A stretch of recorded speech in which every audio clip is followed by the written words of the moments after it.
This is the brand new Insta360 X5. It's Insta360's new flagship 360 camera, and dare I say, it's kind of a game changer.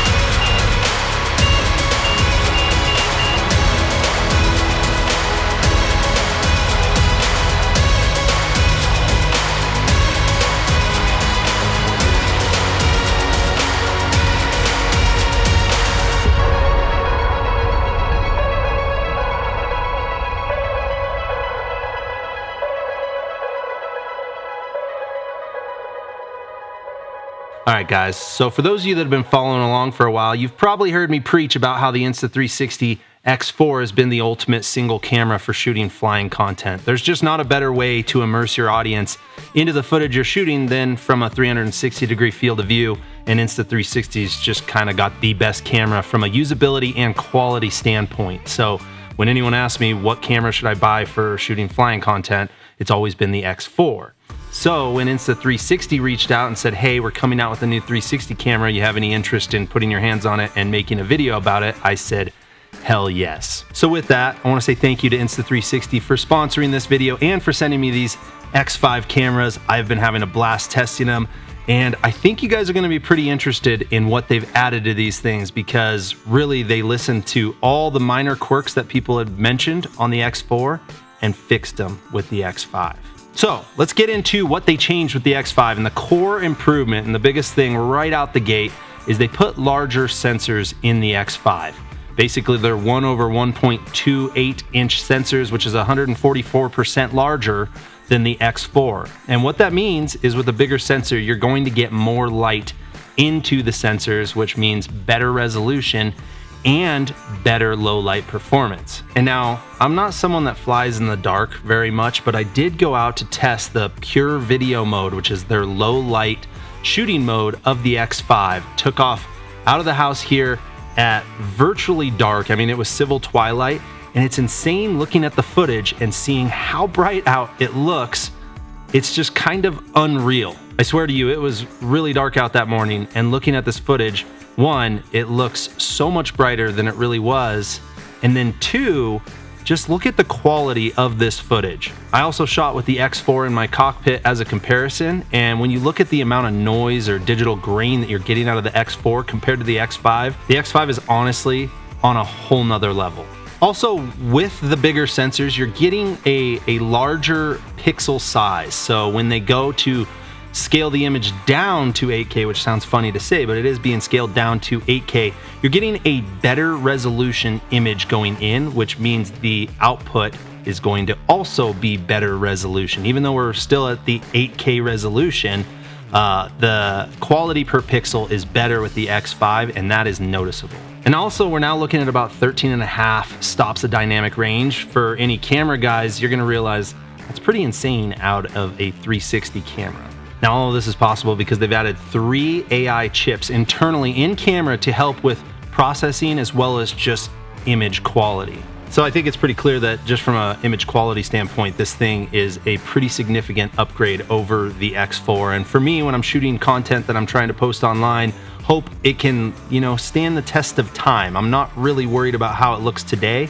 I do wonder though, in 5 or 10 years, how's that footage gonna look compared to where things progress. So whenever there's an increase in image quality, I am all on board, but that's not all they added to the X5. What's impressed me the most is that Insta360 has listened to all the comments that people have had about 360 cameras and the gripes they've had in the past. Now, with the X4, you guys remember that they came out with lens guards, which was a huge upgrade to the X4 because you could actually protect your lenses, because anyone that's owned a 360 camera inevitably has either dropped it or put it in a hazardous spot that has chipped or scratched the lenses.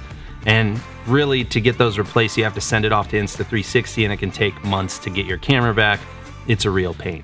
So the lens guards were an awesome solution to that problem, but Insta360 took it to the next level on the X5, and they now added user replaceable lenses. I almost need to say that again, user replaceable lenses, meaning if you scratch or ding your lenses on a 360 camera, which is pretty much inevitable to happen, you can now replace them yourself without having to send your camera in or having to just deal with a broken camera, which is what most of my friends do.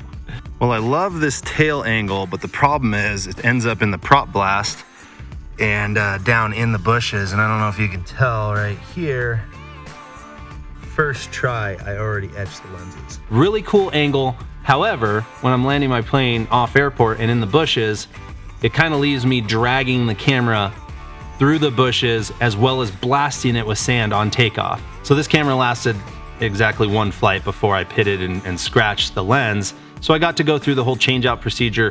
Very easy, takes like 2 minutes. Very simple. You just got to make sure that you calibrate the lenses afterwards, but user replaceable lenses, much appreciated. Oh, and I guess while on the topic of lenses, the glass that they're making these lenses out of is a harder, stronger glass, so they actually don't even scratch as easy as the previous ones. So while they do have the mount for running lens protectors, I guess if you're gonna stick it off the tail of your plane and drag it in sagebrush, run the lens protectors. But outside of that, I think you'll find that these lenses are up to the task and don't scratch or chip nearly as easy as the previous ones. And again, just change the lens out if you need to. Now going back to having 3 AI chips internally, it's allowed this camera to have processing beyond what anything has in the past. And one of the new features with that is what they're calling Instaframe mode, which is pretty cool. Basically what you're able to do is pick a field of view that you want the camera to record internally, and that's gonna be a flat video that it'll record as an MP4. So it can act like a regular action camera, but it will simultaneously shoot 360-degree video.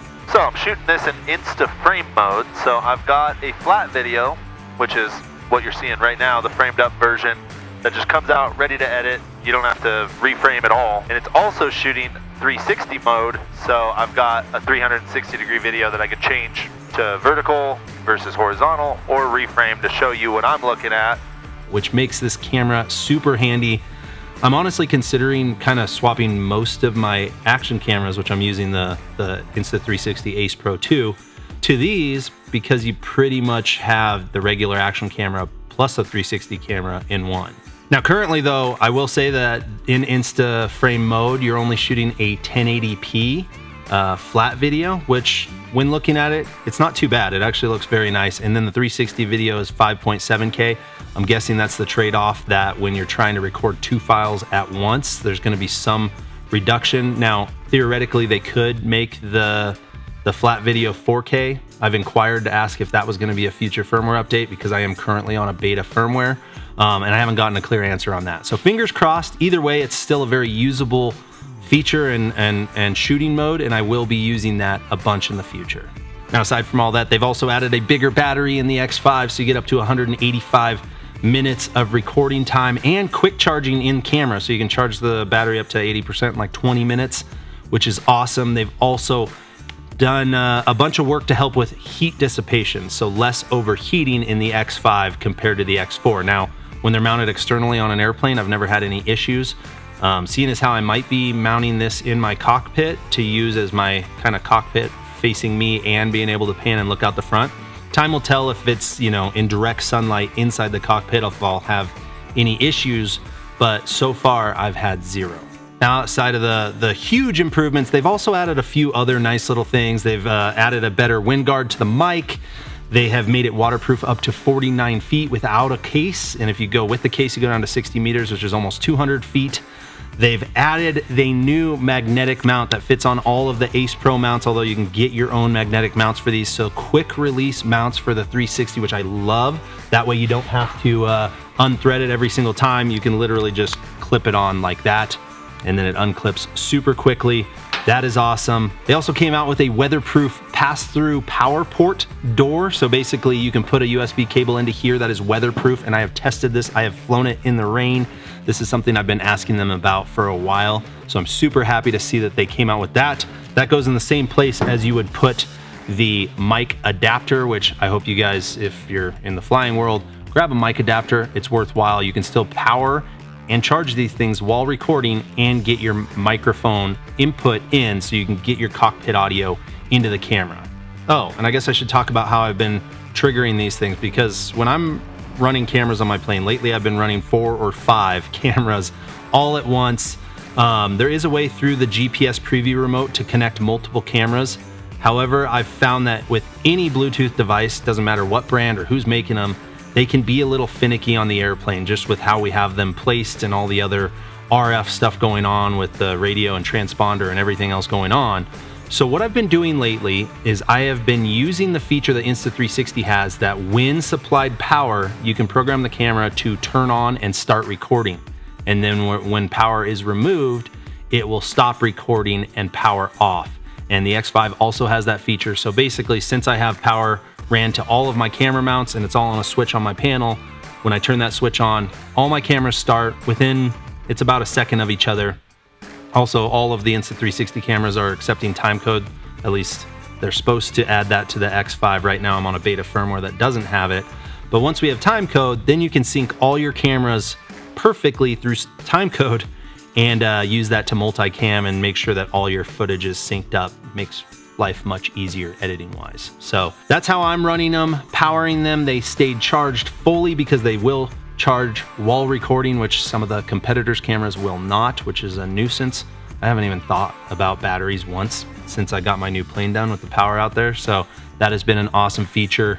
And then, like always, Insta360 is continually upgrading their app with new AI features that make editing easier than ever. So if you're someone that's new to video stuff, I still can't recommend this any higher because it is so easy to process the footage just right on your phone through their app, and they have AI features to help you find the best moments and kind of get you a head start on editing it. So guys, with all that, I'm gonna go put these cameras on and go fly and film some more because I'm having too much fun, one with the new airplane, but with the new X5.